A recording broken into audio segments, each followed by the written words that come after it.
बिस्मिल्लाहिर्रहमानिर्रहीम। अस्सलाम वालेकुम। Welcome back to CSS techniques. आज हम पेपर अटेम्प्टिंग टेक्निक में मारुख मलिक जो पैस में हैं उनका पेपर डिस्कस करने जा रहे हैं। उनकी पेपर प्रेजेंटेशंस देखेंगे और उन्होंने क्या क्या टेक्निक यूज़ की हैं वो देखेंगे और उनको अनवेल करेंगे कि क्या चीज़ें आपको नंबर दिलाती हैं और क्या चीज़ें आपके नंबर कम कराती हैं। तो चलिए शुरू करते हैं। क्वेश्चन है इस्लामिक स्टडीज़ का impacts of charter of Medina. Charter of Medina के इम्पैक्ट्स। तो सबसे पहले देखें, पहली हेडिंग है introduction to charter of Medina. हम लोग क्या करते हैं, जान छुड़ा देते हैं, सिर्फ इंट्रोडक्शन लिख के आगे चल पड़ते हैं। अब ये देखें, introduction to charter of Medina कितना अच्छा हो गया। उसके बाद इन्होंने इंडेंटेशन का, ये जो जगह छोड़ते हैं, इंडेंटेशन का ख्याल रखा है। आपने भी जब भी न्यू पैराग्राफ शुरू करना है तो इंडेंटेशन का ज़रूर ख्याल रखना है, वरना उसको कैसे पता लगेगा एग्ज़ामिनर को कि आपने एक पैराग्राफ में बात की है कि दो पैराग्राफ में। अब मैं प्रेसी की बात करूं तो प्रेसी में सिर्फ एक पैराग्राफ लिखा जाता है, तो अगर आप उसको भी यहाँ से शुरू करेंगे बिल्कुल लाइन के साथ से, तो कैसे पता लगेगा। उसमें भी आपने इंडेंटेशन रखनी है ताकि पता लग जाए कि एक पैराग्राफ में सारी बात को समराइज किया गया है। तो आगे पढ़ते हैं। There are many example of Muslims coexisting with the people of other religion and charter of Medina is one of those examples। देखें, सिंपल सा सेंटेंस है। The charter proved to be a basis for a city state between the Muslim and the Jews in the Muslim city of Medina। तो ये इन्होंने जो पहली है शुरू में अटैम्प्ट किया था, ये वो सैम्पल है। तो यहाँ पे इन्होंने बिटवीन BW लिखा है, आपने इस तरह नहीं लिखना है, इसने कंप्लीट लिखना है आपने, बिटवीन द मुस्लिम्स। तो आगे चलते हैं और आगे देखें। अब जहाँ पे उन्होंने एक रेफरेंस कोट किया या हदीस कोट की या कोटेशन कोट की, तो एक लाइन ऊपर से छोड़ी, ठीक है। जब कोटेशन, और ये सेंटर में है, देखें ये ना बिल्कुल लेफ़्ट पे है ना बिल्कुल राइट पे, सेंटर में उन्होंने कोटेशन डाली। कोटेशन बड़ी अच्छी डाली है। द ग्रेटेस्ट ऑफ प्रॉफिट सल्लल्लाहु diplomacy is the pact of Medina. तो ये इन्होंने साथ में नाम लिख दिया कि उन्होंने कहाँ से रेफरेंस दिया है। अब हम नीचे चलते हैं और देखते हैं। अब देखें, सिर्फ इम्पैक्ट्स नहीं लिखा है impacts of charter of Medina.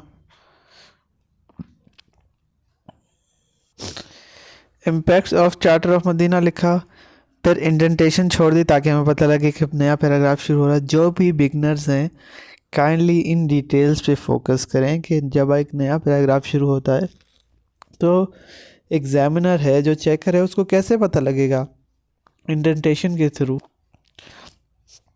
अब आगे चलते हैं। देखें, यहाँ पे पैराग्राफ ख़त्म हुआ, बीच में एक स्पेस छोड़ दी और उसके बाद यहाँ पे ये स्कीमेटिक बना दी। स्कीमेटिक बन गई, उसके बाद एक स्पेस छोड़ दी, एक लाइन छोड़ दी, उसके बाद जो है ना आगे शुरू किया। तो इन चीज़ों को आपने ज़ेरे गौर रखना है। अब ए पॉइंट है पॉलिटिकल ट्रांसफॉर्मेशन। देखें यहाँ पे ए आ गया तो यहाँ पे 1, यहाँ पे 2, इस तरीके से लेके चलना है। और देखें यहाँ पे बोल्ड इन्होंने कट मार्कर यूज़ किया है, तो जो सब हेडिंग है वो सिंपल मार्कर से दी है उन्होंने। इस चीज़ का भी ख्याल रखना है आपने और इस पैटर्न को फॉलो करना है। देखें, अब 2, 3 सब हेडिंग्स चल रही हैं, लेकिन ये उनकी पहली अटैम्प्ट, मतलब शुरू की अटैम्प्ट्स हैं। तो अगर अब तो इन्होंने काफ़ी इम्प्रूव करके ही अटैम्प्ट दी है। तो अगर यहाँ पे स्पेस बच रहा है ना, तो एंड की लाइनें आप बेशक छोड़ दें और अगले पेज पे आ जाएं अगली हेडिंग लेके।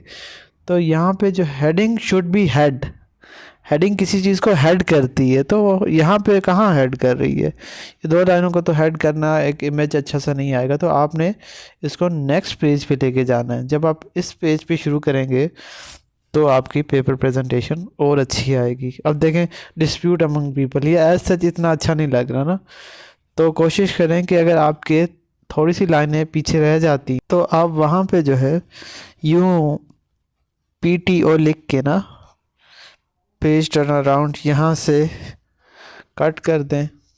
इसका मतलब ये होगा कि लाइन आगे हम शिफ्ट कर गए। और आप कोशिश करें कि जो ये शुरू की लाइन है इसको भी खाली रहने दें, इसको भी खाली रहने दें और फिर आगे मूव कर। फिर ये सब हेडिंग आ गई, फिर इंडेंटेशन, फिर सब हेडिंग्स, सब हेडिंग्स। जहाँ पे सब हेडिंग ख़त्म वहाँ पे फिर से स्पेस छोड़ दी। उसके बाद न्यू हेडिंग, फिर बोल्ड में, उसके बाद एक स्पेस छोड़ दी। तो ये प्रेजेंटेशन देखें ना आप कितनी ज़बरदस्त आती है। और मैं आपको यहाँ पे अवॉइड करूँगा कि इस तरह ना करें, आप नेक्स्ट पेज पे ले जाएं। जब आप नेक्स्ट पेज पे लेके जाएंगे तो एक तो आपके प्रेजेंटेशन बहुत अच्छी आ जाएगी, ऊपर से जो है ना स्पेस भी ऑक्यूपाई हो जाएगा। बी, अब देखें जितनी भी मेन हेडिंग्स हैं वो कट मार्कर से बोल्ड हैं और सब हेडिंग सिर्फ सिंपल मार्कर से हैं, तो इन चीज़ों का ख्याल रखना है। तो आज के पेपर में वही चीज़ें आ रही हैं बार बार।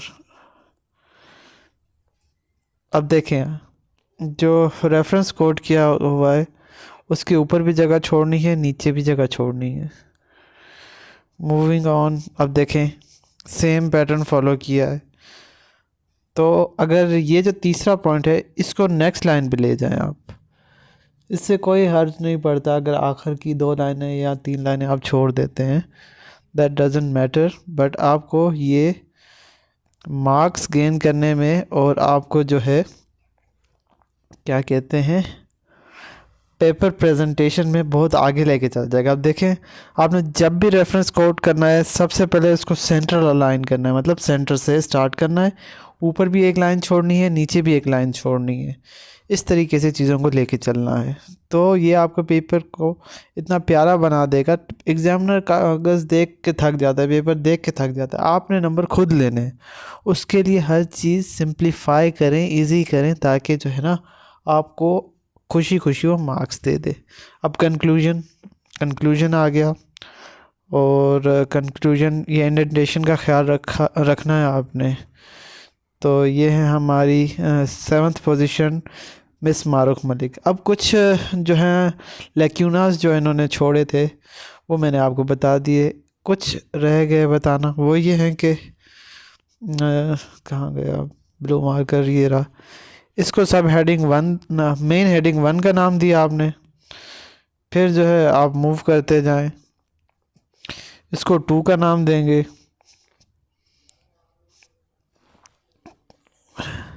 तो इस तरह ये मेन हेडिंग्स को नाम देना भी ज़रूरी है। इस तरह आपने इनको नंबरिंग करनी है। और जब आप पहुंच जाएंगे यहाँ पर कंक्लूजन पे, तो कंक्लूजन पे भी कोई XYZ जो भी आपका आता है वो हेडिंग देनी है। तो दैट वाज ऑल टुडे। अगर आप हमारे चैनल पर नए हैं तो काइंडली हमारे चैनल को सब्सक्राइब करें, और अगर आपने अभी तक हमारा व्हाट्सएप ग्रुप ज्वाइन नहीं किया तो लिंक डिस्क्रिप्शन में है, ज्वाइन कीजिए। और आपको इसका PDF चाहिए तो एडमिन को मैसेज कीजिए, आपके साथ हम कोऑपरेट करेंगे। Thank you for watching this video. मिलते हैं एक नई वीडियो के साथ, तब तक के लिए अल्लाह हाफिज़।